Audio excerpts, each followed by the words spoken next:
Have you ever felt this? You think a lot. You imagine a different life. A life where things finally work out. Where you are proud of yourself. Where people see you differently. But when the moment comes, you pause. You say, later. You say, not today. And somehow today keeps ending. This is a story about someone like that. Not bad, not careless, just stuck. In a small town, there lived a man named Arif. He was young, healthy, full of ideas. Every evening he sat outside his house, talking, planning.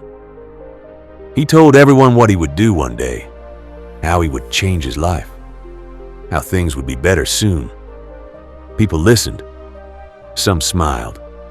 Some believed him. But every morning told a different story. When others left early for work, Arif stayed back.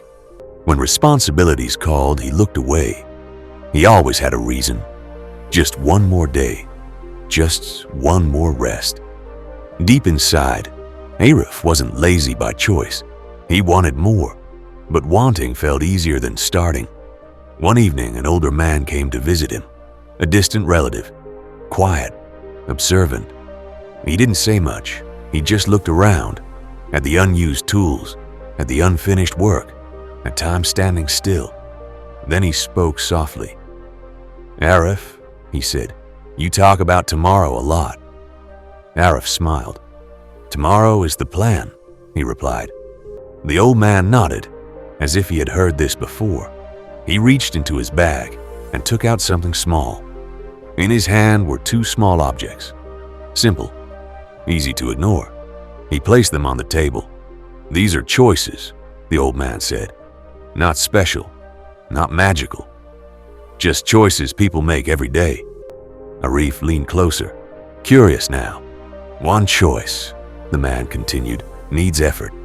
It grows slowly. You won't see results quickly. The other one," he paused, "needs nothing. It grows on its own." Arif laughed lightly. "That sounds easy." The old man looked at him, straight, calm. "Easy doesn't mean harmless," he said. Arif didn't reply. He just nodded.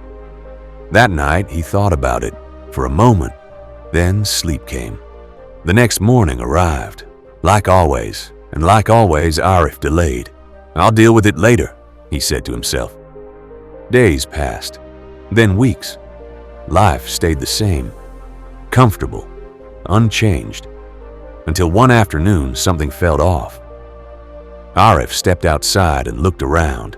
Time had moved, but he hadn't. The things he planned were still plans. The things he avoided had grown heavier. He felt it then, a quiet pressure in his chest, not panic, not fear, just regret, slowly forming. That evening, the old man returned. He didn't scold, he didn't lecture. He simply asked, "So, what did you choose?" Arif stayed silent, because deep down, he already knew. Arif looked down, not at the table, at himself. "I didn't choose," he said quietly. The old man nodded, as if that answer made sense. "Not choosing," he replied, "is also a choice." They walked outside together.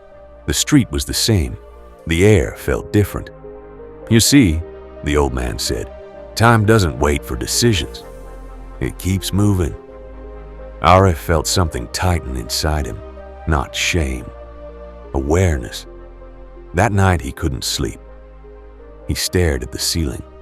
He thought about all the mornings he postponed, all the chances he said no to without saying it out loud. He whispered to himself, "If I stay like this, nothing will change." Before sunrise, Arif stood up. His body felt heavy. His mind resisted, but his feet moved anyway. He picked up the tools, slowly, awkwardly. His hands hurt. His back complained. Still, he continued. No excitement, no motivation, just movement. The days after were not dramatic. No sudden success, no applause. Some days he wanted to quit. Some days he did less, but he didn't stop completely. Little by little, something shifted. Not his life at first, him. He spoke less. He acted more. People noticed, quietly. Months later, the old man passed by again.